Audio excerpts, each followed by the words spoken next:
When I first began interviewing, it was very nerve-wracking. It was a whole new environment. It wasn't something that I'd seen before. And everything felt so impersonal as you're staring at a camera and you're trying to connect with the person on the other side. But ultimately, I felt that getting better at the virtual interviews, I felt like I was able to connect with people better. And it made me feel a little bit more comfortable being in my home, being able to talk to people while sitting in my living room. I feel like after doing so many, I kind of figured out what worked for me. And like the big thing was just being genuine and just like who I was and not trying to like put off a fake persona, because then it just kind of felt like a fake interview and not like that natural. So I felt like I was a little bit more used to being on the screen because we had been doing Zoom classes all year, so that helped. But in terms of things that went well, I had a separate room where I did all of my interviews, and that was like my interview space. So people knew that I had roommates, and people knew that like when I was in that room, not to disturb me, especially my two dogs, I would close the door and I wouldn't let them in because they're just too distracting. And I know that not everybody has that luxury. So some people who were interviewing in their bedroom would set up their Zoom station so that you just couldn't see the bed in the background. Overall, I think the best advice is just to be yourself, which is, I think, easier to do in the virtual setting because you're doing it in your home, in your space. You can feel a little bit more comfortable. So I had a corner of my apartment where I had my favorite candles set up and I had my blankie that I had on during the interviews.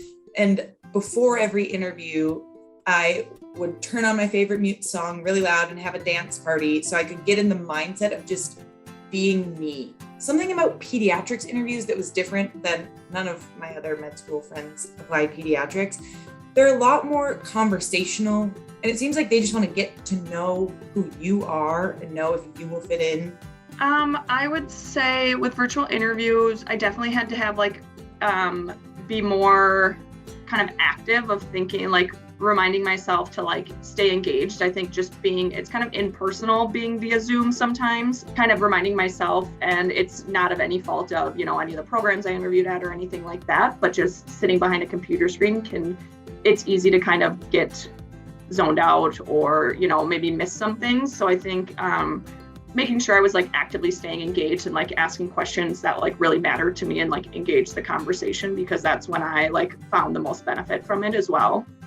I also had a ring light, which like I know influencers use ring lights, and I was like, oh man, I don't want to be that person who gets a ring light. But I ended up getting a ring light partway through interview season, and I felt like it actually helped a little bit just with my confidence, like feeling like I had good lighting, because like people can't see you in person, and so I would look across all the screens of my co-interviewers, and it was always kind of like jarring when you couldn't really see the person. So I would definitely recommend getting some sort of good lighting. And then I would always try and log on to the meeting like 5 or 10 minutes before. I think something that worked really well for me was I felt more prepared for the virtual interview. I felt like it was a more comfortable environment and I had my resources if need be. My notes were literally scattered around my camera just in case I lost my train of thought. And then I also had like a little sticky note on the side of my computer with a list of questions that if I was like blanking on things to ask, then I could just like glance at it and be like, oh, what about this? And then it was more natural. So this little sticky note was helpful, I'd say. As far as things that didn't work well, I felt like sometimes it was harder to get a sense of what each program had to offer, the different strengths and the different feelings that each of the residents had about their home programs. I guess for me, like from my end, I would just be a little bit more relaxed about it. I think I put a lot of pressure on myself and was just kind of like anxious about the process, especially like the first few interviews. After the first couple, you kind of get in the rhythm. Things that didn't go well. There was one interview where they like explicitly told me to wear pants.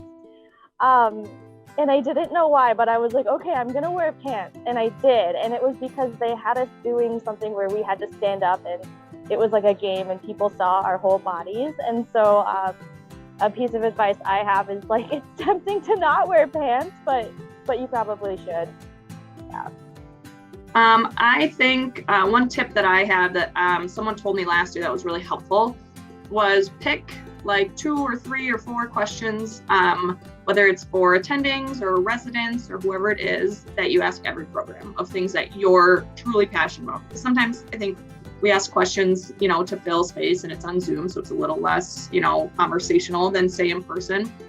But I think if you can ask those same questions about, for me, one of it was diversity. I really wanted diversity in patient population and in what I was doing.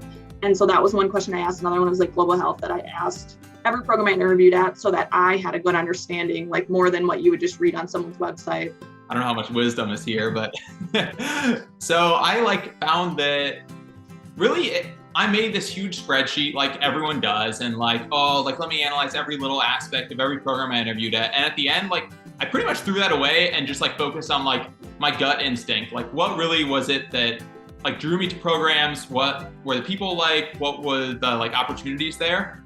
And I feel like I ended up in a place that is exactly where I want to be. And I think that's my best advice. Just trust your gut. You're gonna know. And I think the virtual interviews even made it more clear. I was really nervous about the virtual interviews and what they would be like. And if you could really get that sense of when a program wasn't the right fit versus ones that really were. And I think it came through even more clear in virtual interviews than maybe it would have in person. My spreadsheet was next level. I'm telling, it was so good, and it was worthless, so whatever. Be willing to take notes and do that if you're detailed, but also be willing to just experience it and make decisions based on that, because that also has weight in the situation. Just when you're ranking, it's hard to when you think back about all of the different interviews you did, and to think, just write down your gut feeling, things you liked about the program, and just little things, so that way when you have to think about everything at the end, because they can all blur together very easily, just to have things that you can draw back to. As much as you feel like the program is interviewing you to gather how good you are as an applicant, you're also evaluating the program to figure out which one's the best fit for you. And don't underestimate the power of going with what your gut tells you when going with applications and interviews. Go to the social hours, go to the resident events. I think for me, it was one of those optional things that after spending so much time on Zoom could kind of feel exhausting, and one more thing to sit in front of your computer.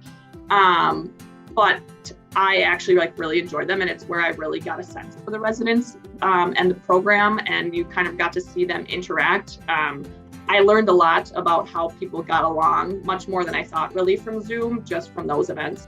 And I mean, you have to remember too that nobody's paying as much attention to you as you are. And so if you're feeling really weird and self-conscious, probably nobody even noticed. Initially, there was a lot of anxiety leading up to my interview day. It was Murphy's Law. I started with my first interviewer and my sound just went off. And she was just so gracious and so nice. And she was like, it's okay. It's okay. It's going to work out. It's going to be fine.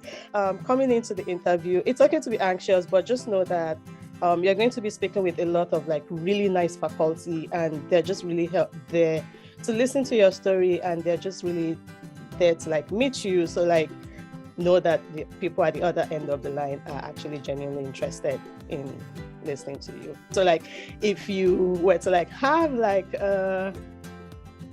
what happened to me, just know that nobody's going to judge you. I mean, I got in regardless of the sound.